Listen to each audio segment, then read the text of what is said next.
Hello and welcome to the Astrology in You podcast. I'm Kerry Hourigan. Today we'll be looking at the new moon in Libra coming up on the 26th or 27th of September 2022. It's ruler Venus, and we'll touch on the 2nd and 7th house and their connection as Venus rules both. But firstly, I'd like to begin by acknowledging the original land carers, the Awabakal people, where this podcast is recorded. I give my deepest respect to elders past, present and emerging, and acknowledge sovereignty has never been ceded. So just a reminder before we start, you can get a free mini astrology report that includes a very detailed birth chart from Astrology in You. I created a video to show you how you can create a birth chart with transits at astro.com, which is really handy in following the astrology. You can find the podcast on iTunes and YouTube now, and any resources mentioned in the podcast will have links in the show notes below.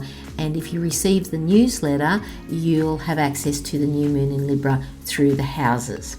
Now, as you can imagine, there are countless ways these energies express themselves depending on your individual circumstances, where the transiting moon is in your chart. I can only put together some general interpretations to help you understand these powerful energies better. So the new moon in Libra will be happening on the 26th or 27th of September 2022 at 2 degrees and 48 minutes depending on your location.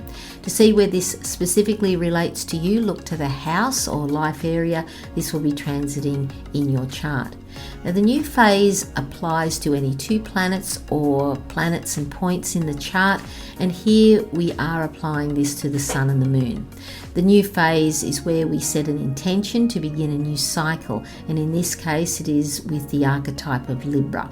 The new phase is a subjective phase with instinctual, random impulses, urges and spontaneous experiences. Absolute freedom is required initially that leads to a more intentional direction as we receive feedback from others or the environment. In evolutionary astrology, we equate the moon to our ego, our subjective filter to which we view the world from our own point of view. We see the world based on our own childhood conditionings, culture, societal conditionings and experiences. And this is why we can have the same experience as someone else but see it differently. Libra is a yang, cardinal air archetype ruled by Venus, and it rules the 7th house where energy moves out from the center. This blending of archetypes can express themselves in a healthy or extreme distorted way. So Libra and the 7th house is where we enter the world of the social awareness of others, experiencing a diversity of relationships with different varieties of people. In this diversity, we are comparing ourselves to others with our own individuality, which is why the natural opposite to Libra is Aries. And in this comparison, we feel an inner lack, causing an imbalance. And the imbalance unconsciously attracts others or concepts that are different from our own, exposing us to different perspectives to learn, grow and evolve. Therefore, we attract those who have what we lack. We experience a feeling of wholeness, completeness, and why we feel good around certain people.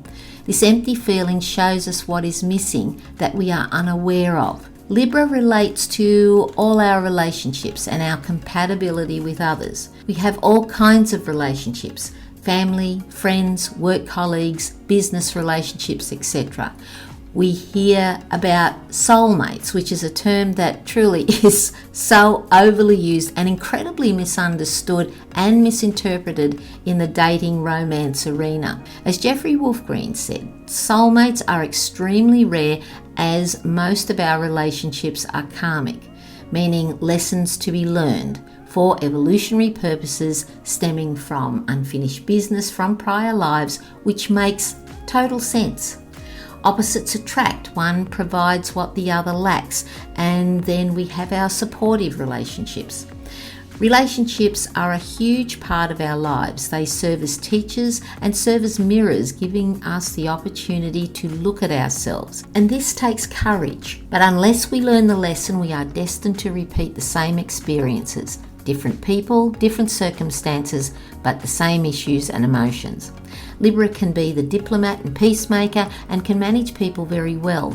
They love to keep everyone happy. They look after their needs and doing what pleases others. However, in the extreme, they can tend to overplease, doing everything and anything, denying themselves for approval and to be liked by others. We can become the archetype of the prostitute, devaluing ourselves by selling ourselves short. Venus, the ruler of Libra, represents the psychology of listening.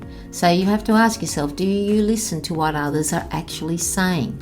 And Libra is known as the sign of extremes. We project onto others, and we do that because of this inner lack, and hence we are out of balance. These extremes can be really over the top and out of control as Libra squares Cancer, engaging our sensitivities and emotions of safety, and it also squares Capricorn to develop that emotional maturity by being totally responsible for what we say and do. It also depends on what signs and planets we have in Libra and the 7th house. And then there's the relationship we have with ourselves. Venus, the ruler of Libra, also rules Taurus, which rules the 2nd house. Taurus relates to our personal values, our self-sufficiency, being our own resource by taking care of ourselves, including earning an income. And I mention income because money is unfortunately linked to our perceived value and self-worth. So the relationship we have with ourselves will impact on how we treat others. If our relationship with ourselves is unhealthy and destructive, we will project this onto another. We become argumentative, indecisive, and then the extreme can create a neurosis and depression. Now, depression is not a bad thing because it can get us to reflect, and this can be a good thing, and that depends on your perception. We evolve through our emotional bodies, and when depression hits, you have to look at what the cause is. If you are suffering and have issues, please seek a professional counsellor. But you can also start with the work of Byron Katie, and you'll find the link to Katie below. So all this causes imbalances and disharmony. When we are out of balance, we unconsciously attract people or concepts that are alien or opposite to us. The relationship with these people can be intimate, professional, or social. It is through these people we find pieces of our life we are separate from by giving us more clues about ourselves. And the polarity of Libra is Aries, serving as this point of balance. Now, Aries shows us without an understanding and a deep connection to ourself, any relationship will be susceptible to a crisis. Aries reminds us to be loyal to our own nature while being vulnerable to others. If we don't do this, there will be problems in our relationships. Aries also helps us make decisions instead of being indecisive and sitting on the fence. The key is to consider the options to find that place of harmony. Now, none of this is easy. I will admit it takes practice, and this is why I always recommend the work of Byron Katie, because she has the process. So as you can see, Libra is that ideal place to seek balance and harmony. And to do this, we must first identify where we are out of balance and we feel this inner lack. What emotions come up? Is it not being appreciated, ignored, offended, anger, frustration, unworthiness, or you're not enough? So we start by looking at ourselves. I mean, for example, if you don't feel appreciated, you appreciate you, because truly, you're the only one who really knows if you're appreciated. But you have to be willing to look at yourself, and all you have to do is be willing. And you've taken the first crucial step. And what we must remember is we are all coming from the same place. And this all comes back to our relationship with ourselves first. I mean, if I don't like me, I won't like you either. You can look back and you will see how valuable relationships have been, especially the karmic ones. This is where we learn about ourselves. Venus, the ruler of Libra, also rules Taurus, as I mentioned earlier, and the 2nd house. The 2nd house shows us what we have, and the 7th house shows us what we don't have, due to that feeling of inner lack. Now, interestingly, the house that Libra rules, the 7th house, shows us what we are looking for in others. It shows what we are lacking and where we are the weakest and what we don't want to be concerned with, to let someone else do it. The sign on the 7th house indicates the stimulation needed for our relationship interaction. we trade with others, what we have in the second house, and I cannot tell you how true this is. Why? Because I've done it. When I thought about this, as I applied it to myself, I was shocked, amazed, surprised at how many times I've done this and how many times I've secretly made a deal with someone in my own mind. They've not known about it. I hate to admit it, but it's true. I'd never thought of it like this before, and I thank Maurice Fernandez for this incredibly powerful insight. He is an incredible evolutionary astrologer. You'll see a link below to his website, and I encourage you to look at his work. Now, we can set an intention to create more balance in our life with the new moon in Libra. What areas in your life is out of balance, and see where that new moon is transiting. What do you admire in another, or where you feel lack? Are you extreme in areas? Is it areas of spending, eating, binge watching, exercising, your emotional reactions? Wherever it is, identify it first. We also have Mercury in retrograde in Virgo at the time of this new moon till October 2nd. Mercury retrograde prompts us to revisit and review things that we've put off or neglected. In Virgo, this could be something around your health management, daily functions, skills, something in need of refinement.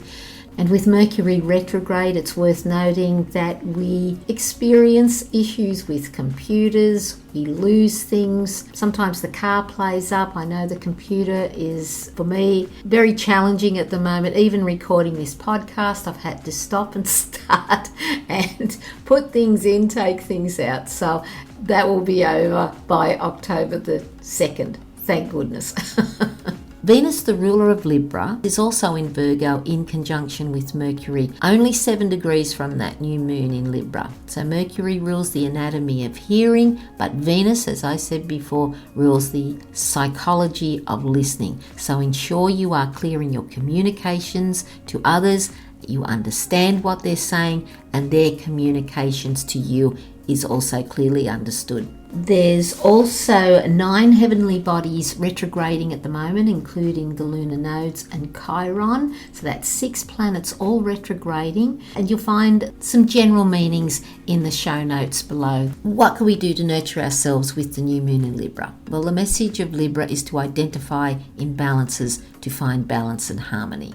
Medically, Libra rules the kidneys, hips, adrenal glands, and extremes in the body that need to be balanced, whether that's emotional, physical, intellectual, or spiritual. And, of course, the psychology of listening. So here's some suggestions I come up with. Start a meditation practice to balance, to nurture, and to relax the mind. Address the areas of imbalances in your life. Be honest with yourself, and brutally honest if you must.